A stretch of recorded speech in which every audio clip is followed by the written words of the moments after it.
we have some great AV people. So I want to do a shout out. This is Phil Sexton. So he is on your program today, and he's kind of covering as our AV tech too. Thank you. And then Hao Xin. Hao Xin Lee is also doing our video taping for us. So if you have friends that weren't able to come today, we will have it on our CHCP website. So in mentioning that, how would you know what is our CHCP website? Well, hopefully you registered and you got an evaluation. So the website is listed here. Hopefully you came and you got one of these, because this is really important. This was done by our students, the Student Docent Program of CHCP. And I was very proud of their trifold research, and their names are listed in the back. And then lastly, we are having door prizes, so you want to make sure that you registered so you can get a drawing ticket. We do have another honored guest that we are very fortunate to have. He represents Assembly District 25. So Kansan Chu, would you like to come up and say a few words? And he lives in the Berryessa area, so he's really connected to us. Well, actually, this is my district. You know, yes. My district covers North San Jose, Milpitas, Santa Clara, Fremont, and Newark. So I'm very, very happy to be here with all of you. See so many familiar faces. We definitely wanted to extend my warm welcome to this Milpitas Library. And I think the what CP embarked on is a very, very important project. We know that we're celebrating the 150 years of the completion of the Transcontinental Railroad. And there will be celebration activities in Utah and in May, where I'm going to join them, and also in the capital, Sacramento, we're organizing many events in the Railroad Museum. Anybody have been to our Railroad Museum in the Sacramento? Yeah, and thank you. I'd like to definitely extend a welcome for invitation for you to stop by during the month of May to see some of the exhibit regarding to this completion of the Transcontinental Railroad. And for many of you might know that after they finished the railroad, you know, they gathered all the people for a group picture. And if you can find that historical picture, you will not see any people like me. You will not see any Asian, you know, because they ask them to step aside when they take the picture to celebrate the completion of the Continental Railroad. But we all know how important that Continental Railroad do to our country, you know, to the economy back then, and also even today, it is still a very, very highly used railroad. So be able to have this photo and painting exhibit in Milpitas is really, really a treat to me, you know. And I want to thank the CHCP, thank Brenda for organizing that. She just last week was in Sacramento and received Woman of the Year's award.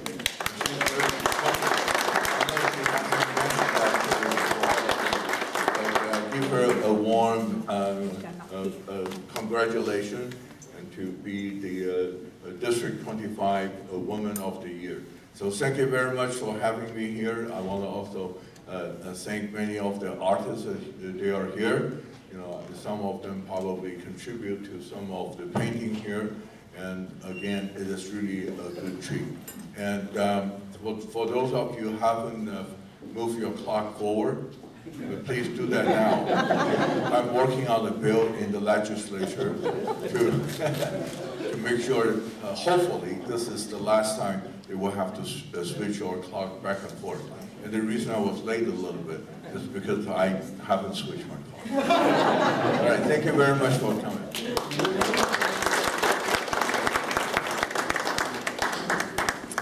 So Kansan referred to the May activities in Utah. So again, on your great brochure created by our student docents. On the back side where CHCP logo is, you'll see the mentioning of the conference, which is May 8th through 11 in Salt Lake City. And also the website for goldenspike150.org is also on the brochure. So I'd love to hear some feedback. After you get a chance to read this, I would personally like to have some feedback so I can share it with the students who worked really hard on this. All right. Okay, so next we have up Rung. And Rung's going to be introducing to you the artists that are present today as part of the exhibition. And Rung, as she comes up, she's a secretary for the American Society for Chinese Contemporary Painting. Good afternoon, everyone. Thank you for coming. My honor and pleasure to introduce the artist present today, Richard Perry. This was three paintings, his artworks, yeah, oil paintings. These are just three. Yeah. Thank you, Richard. And Zhen Qunchen, Mr. Zhen Qunchen, Chen Juanqun 先生. That's one. Yeah, the left, on the left, yeah. The Chinese painting. Chinese painting, thank you, Ms. Chen. Please, Qun Liu. Yeah, Lu Qing. Lu Qing. The oil painting, yeah, in the blue one. So hers is Yeah, the blue one, yeah. Yeah. The next one, Miss Xiaoying Peng, Peng Xiaoying 女士. Also the Chinese painting. And you can show you our work. Thank you. Yeah, lovely. Yeah. Yeah, very nice. Thank you.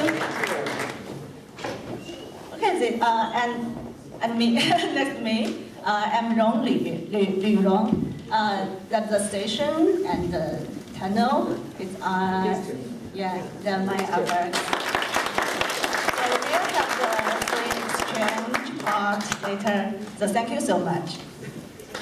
And also thank you all the artists joining this art exhibition, not here. Thank you for them. Thank you. Thank you, Rung. So lovely. So when we have our light refreshments, the painters will be present. So if you'd like to ask them any question, or I would like to just ask a question regarding what made them choose this theme. Would Rung like to say anything, or Wei, was that? How about Richard? Why did you choose to use these figures as part of your artistry?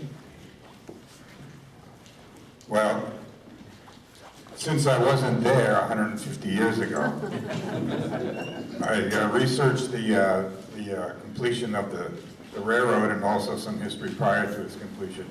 And I saw some photographs that I thought were appropriate for the show and also for the context of what the show was about. So I simply did my rendition of what I saw in these photographs and presented them here for you and your enjoyment. And in case you don't realize it, but I am also Asian. I'm Caucasian.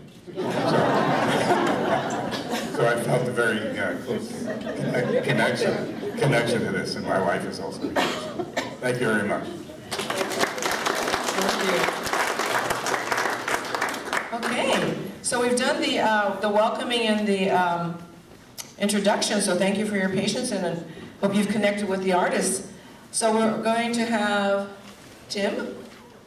So come on up, Tim.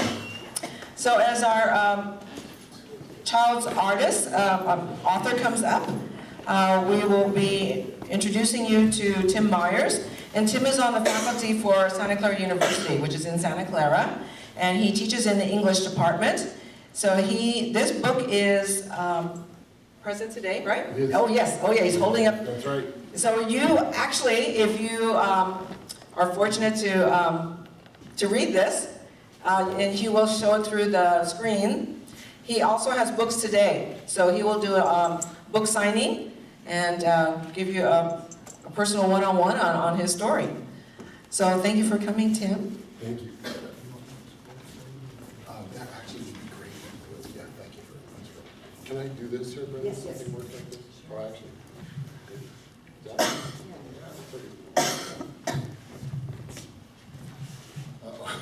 I might be too big for that. No, maybe I just didn't do it. So is that good, everyone? If I start moving away from this, like when I'm reading the book or whatever, just whistle, I'll get back in. I am so delighted to be here.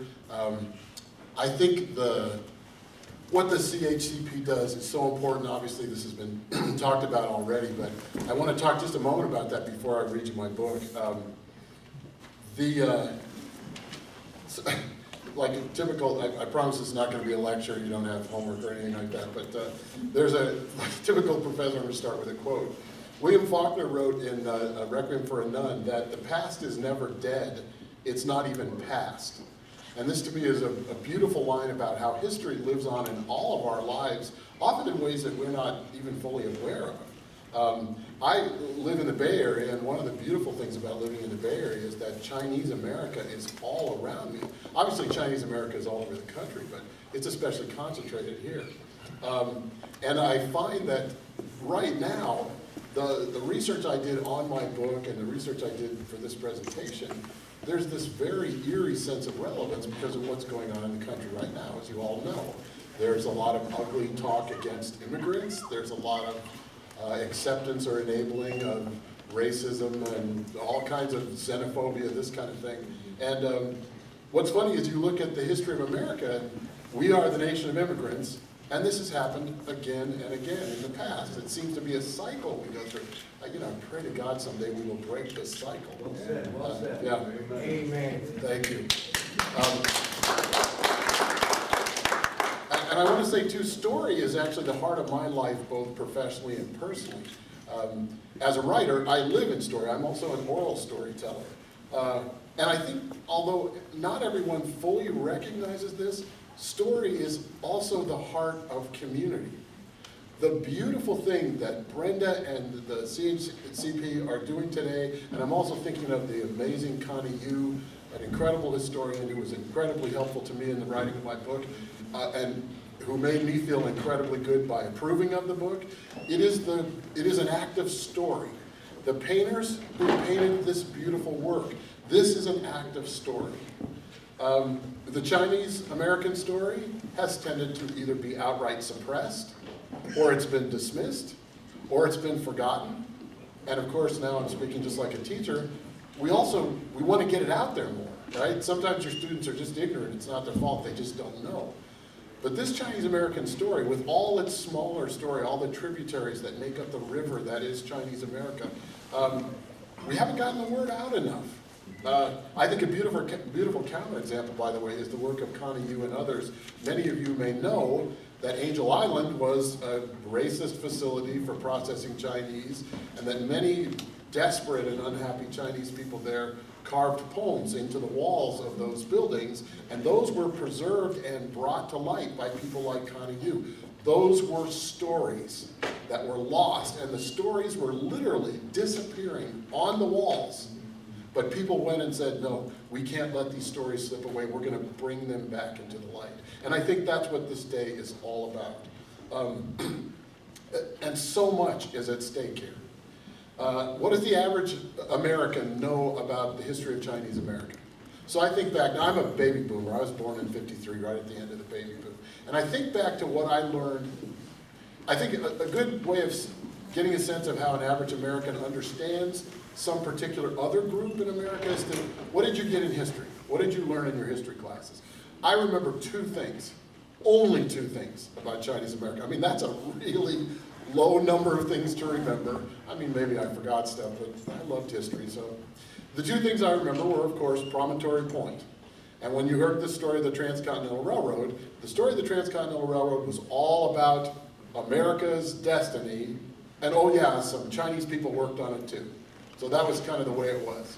Now, the Kansan Chu gave a beautiful example of the picture, the photograph that's taken, and all of these people, many of whom died building the railroad from the Central Pacific Company heading east, they are just shuffled off stage. I mean, this is a beautiful example of what happens to the true stories. So the other thing about China, and the other thing I learned in school was the Chinese Exclusion Act. And again, that was also mentioned like, oh yeah, we had a Chinese Exclusion Act. Now again, I'm not necessarily blaming my teachers. History teachers have a lot to cover, but I think there's something crucial that was missed in that. I'm hoping, and part of the reason I wrote my book is in the hope that children today are getting a better sense of what this history was. But I had this sense as a kid, even as a teenager, that, oh yeah, there was Chinese America. I'd heard of Chinese towns. I knew about Chinese food. You know, it's like that short list of the greatest hits of Chinese America. But it was all over to the side. What I didn't understand, what I think a lot of people don't understand, is it is at the heart of America. And not just economically. People, again, Kenton made excellent points about how incredibly important, politically, socially, economically, the Transcontinental Railroad was. Not only in that way, but in a much deeper sense about what America means. So lately I've been reading Machiavelli, you know, his idea of politics. I mean, one of the things about Machiavelli, he said all these horrible things, it's better to be feared than loved. But his point was, this is the reality of politics. It's like the old Latin expression, man is a wolf to man. When you look back at the history of the world, a lot of our politics have been almost automatically brutal. People oppressed, they suppressed, they murdered, they conquered, imperialism, slavery, all this stuff. So you can claim, as some people are saying today, with a certain amount of reason, that the United States was founded on slavery, on injustice, and on racism. I think another way of saying that is that the United States was part of a flow of brutality through history. We are the first invented country ever, and our founders were Enlightenment thinkers. And one of the things they did, I think, and I'm going to use a Silicon Valley term here, I think their idea was to disrupt. I think they saw the flow of this history of horrible tyrants and slavery and tyranny and all the rest, and said, we want to change it. We want to break the cycle. Now, don't get me wrong. America has been steeped in racism and injustice and oppression. Those things are hugely present in America. They are still issues. We're wrestling with them now. And Thomas Jefferson, well, he's a perfect tension point of all this. Here's a man who was a slave owner, who it seems very, very clear had a questionable relationship with Sally Hemings, a female slave of his, and yet he's the one who wrote those words in our precious Declaration. All men, bracket, women, unbracket, are created equal. Everyone is entitled to life, liberty, and the pursuit of happiness. And the beautiful thing is, it's in our Declaration. Somebody took it and wrote it on a sign and stuck it in the middle of the public square so everybody knows that's the way it goes here. So people can try to live up to it. People can say, hey, I'm in this group, you're not treating me that way, and it says so right there in the Declaration. And that again means we have to bring the stories forward, particularly the stories that were lost. Jefferson understood something powerful, maybe partly out of guilt. He referred to African American slavery as, quote, a fire bell in the night. It was the dark side of America. It was the part of us where we were betraying our own ideals. We were betraying the very reason that we wanted to make this country. He said it's like, this is gonna turn into a huge fire. And of course he predicted the Civil War and all these other things. Well, here's the thing. When we think about American history, in the Atlantic world, slavery and racism toward African Americans was the greatest challenge to our ideals. That was the one place where it's like, well, look, you're hypocrites. You say you believe in freedom and equality, and you're enslaving these people. In the Pacific world, although the Chinese were not alone in this, I think the Chinese Americans fulfilled that same role. I think the treatment of the Chinese, which was, in a word, pretty sickening in the West, was a direct challenge to what America is supposed to be all about. So that the stories of the Chinese in the West are not over to the side, as I got that sense as a kid from my history classes. They are directly at the heart of everything America is supposed to be for every American. Thank you. I laugh because I so appreciate they can't, but one person claps, everybody else kind of feels like they have. The guy's going to feel that. So we have this situation where not only is what is being brought to light here critical for Chinese Americans, it's also critical for every American because, again, it's the heart of what we are. So I don't know how many of you have ever been to the Farallones or to China Camp in the North Bay. My wife and daughter and I took a tour out to the Farallones, those islands about 26 miles right on the edge of the continental shelf, west of San Francisco. Thank you. And that was part of where I got the idea for writing this book. Oh, thank you, Phil. The other, so all I gotta do is press this down. Oh, that's perfect, okay, thank you. So the other trip we took was to China Camp. China Camp is an amazing place. Up on the San Pablo Bay, the north part of San Francisco, a little state park. And it was one of the site of an original fishing villages of Chinese shrimp fishermen families who came early on. We're talking about the gold rush at this point and afterwards. Now, as I was there at China Camp, I just pictured, and I mean, you're standing there on the beach and the huts are right there. And I pictured a little Chinese boy scampering across the sand. And I had this feeling like, because of racism, because of time, his life could be swallowed up like it never even happened. So yesterday, I'm looking at some photos from Monterey and another early Chinese fishing village, very early in California, American California history. And sure enough, sitting on a piece of driftwood on a beach, there's a little boy. He looks like he's 10 or 11, and he's the real human being that my imaginary character is based on. Story makes us who we are as a community. The stories we tell become the lives that we live. So let me tell you the story. Yao Bai and the Egg Pirates by Tim J. Myers, illustrated by Bonnie Pang. Let's see if I can do this right. Oh, I see. Phil, is there anything that jumps to the next page? Do you know? Is there Oh, you just pulled down, okay. There we go. It might be taking a little while to load. Okay. Here, probably let me get it right here. So it's the, doesn't this feel very Silicon Valley, everyone? We all stop and make our tech work the way we want it to.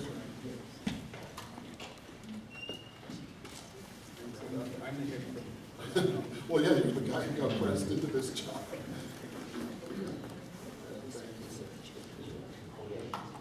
Is it, you want me losing it out there in the back? Yeah. If I can, well, actually, I'm going to get into those because I want to interpret this. Yeah, thank you. So again, we'll see. If we can't do this, I'll just read it out. No problem. I am very proud of the incredible artwork by Bonnie, forgetting my artist name, for goodness sakes, by Bonnie Pang, who is a Hong Kong artist. So this is, yeah, that's that one. And then it should be the, so if you get a chance to see the art, that'll be wonderful, but if not, no problem. So it's the interior. We'll get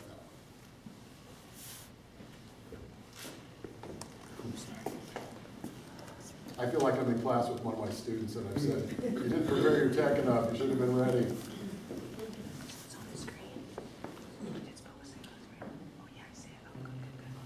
Oh, there we go, because then we can just click on the slides, yeah. So let's. Oh, yeah. Oh, beautiful. So probably just open those. Okay. If we get it going, if you could just click on the next page as we go, but I don't see it's not loading, so I think I'm just going to go ahead and read it. I'll do it. And if you can get that, just whistle.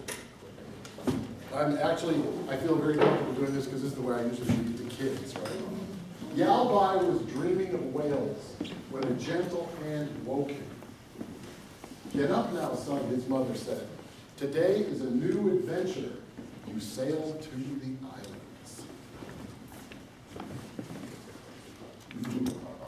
islands. Rubbing his hands for warmth in the dawn chill, Yao hurried to the beach. There his father and uncle were preparing their small boat. Out across the shallow bay, sunlight flooded the world.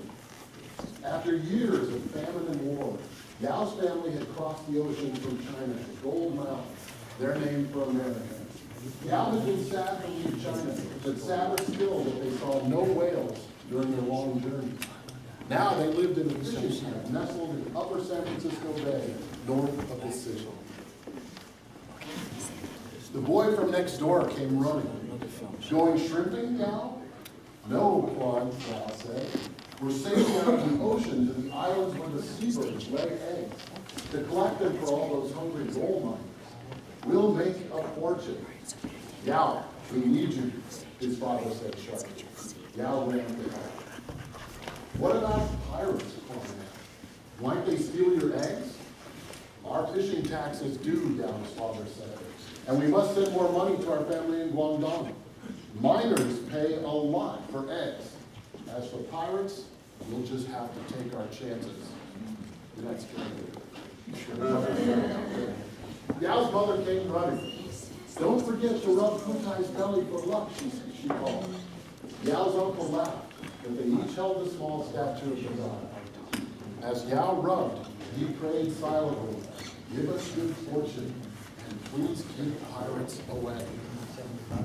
When you return, his mother said, I'll mix the eggs with shrimp. She winked at Yao. Shrimp bouillon, my favorite, he cried. By the way, other confession, my favorite too. That's why it's in the book. Soon they dragged the boat into the low surf and set their sail. Before long, they rounded the Marin headland and made for the open ocean. Yao gazed across the water in San Francisco, with its house-covered hills and a forest of shipwrecks crowding its piers. Current, wind, and tide moved them quickly out of the bay. The morning land breeze was behind them, the seas gentle.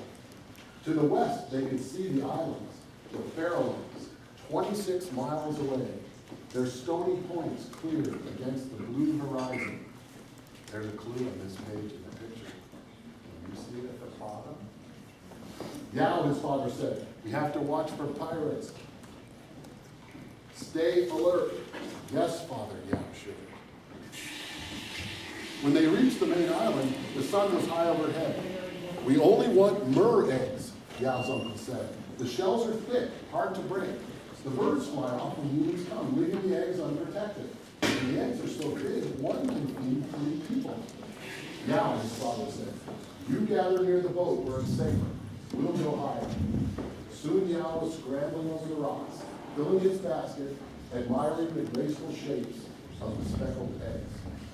In a few hours, their boat was full, and they set sail for home, the eggs clicking gently against each other with the rocking of the hull. For a time, they watched the land grow larger as the west wind drove them on. Yao was getting sleepy when something caught his eye. Sails, he yelled, pointing east. His father jumped up. Pirates, Yao asked fearfully. His uncle nodded. All that work for nothing, Yao's uncle added, shaking his head. Yao looked at their precious cargo. Suddenly, an idea came to him. We can hide the eggs. Where? His uncle said. We couldn't hide anything on such a small boat. In a rush, Yao explained his plan. I never would have thought of that, said his uncle with a laugh. Even Yao's father smiled. They quickly got to work. The pirate boat was still a half-mile off when they finished. Not an egg could be seen. Now, Yao's father said, we pretend to fish. When the larger boat drew up, Yao could see hard-looking faces. Chinaman, the sailor called out. What are you doing here? Yao saw his father wince angrily at the hated word and noticed how his uncle's jaw tightened. Fishing, Yao's father answered in English. Just fishing? The man asked suspiciously. Not much else to do out here, said Yao's uncle. The man glared. You giving me lip, boy? No, said Yao's uncle, looking straight into the man's eyes. Ease up, Jeffries. An older man emerged from behind a pile of baskets. He looked their boat over carefully. Why don't you cross on over, make sure they're telling the truth, he said quietly. Jeffries gave a nasty smile. But just as he lifted his leg to step onto the boat, a great watery whoosh filled the air. When Yao looked, he thought his heart would stop. An immense humpback whale, its dark skin specked with white barnacles, lifted itself high out of the waves. Then it slumped sideways, falling back with a huge splash that left both boats rocking wildly. The men grabbed for something to hang on to as the boats pitched dangerously close to each other. Finally, the rocking eased.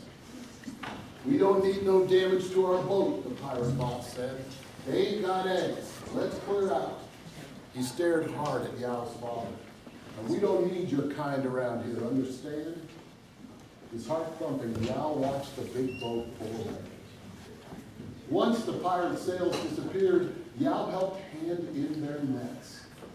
haul in their nets.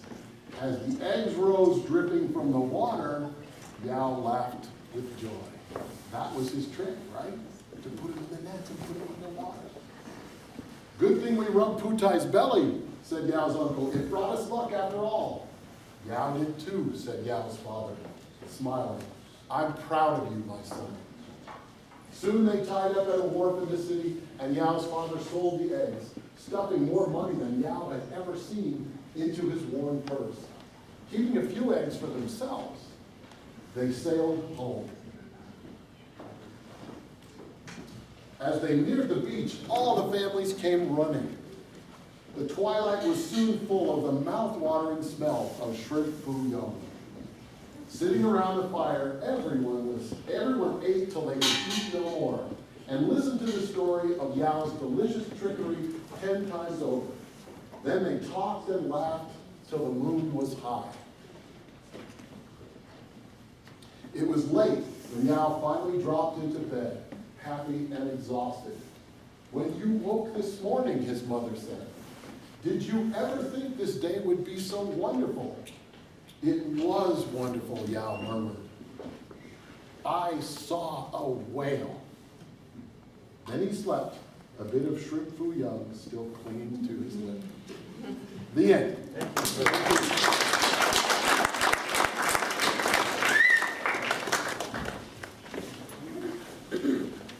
Thanks very much, and I apologize if I wasn't loud enough for the back there. Sorry about that. Thank you, Brenda. So Tim's story is 1863, and the railroad story just follows that for 63 to 69. So it's a good eye-opener for a connection of when the Chinese came to Gamsan, the Gold Mountain. So next we have on your programs, in case you can see the program, we have a video. So Erwin will take care of setting that up. We have a video next, and the video is entitled Canton Army in the High Sierras. The creator was Alani Ding, who unfortunately passed away in 2010. David, is that correct? Yeah, 2010, thank you. I found it very informative. I viewed the video before, and after viewing it, if you would like your own personal copy, we have them here. Okay. And David, thank you for coming in from Berkeley, managing the BART on an Uber. Did you take the Uber? Oh, I had a ride. You got a ride, all right. So thank you, David. I know that was a new adventure for you today, so thank you very much for coming. And so David will be able to speak to you later also about his wife, Lonnie, who created a lot of documentaries. While we're getting going, just tell me when you're ready, Phil. With the film also is a nice brochure that talks about the many documentaries that Lonnie created about the history and the legacy of Asians in America. So DVDs, again, are here, and the brochure. So Lonnie's movie is 29 minutes in length. After that, we'll take a 10-minute break so you can use the restrooms, which are around the front as when you entered. And then we'll have the first drawing before we go to break.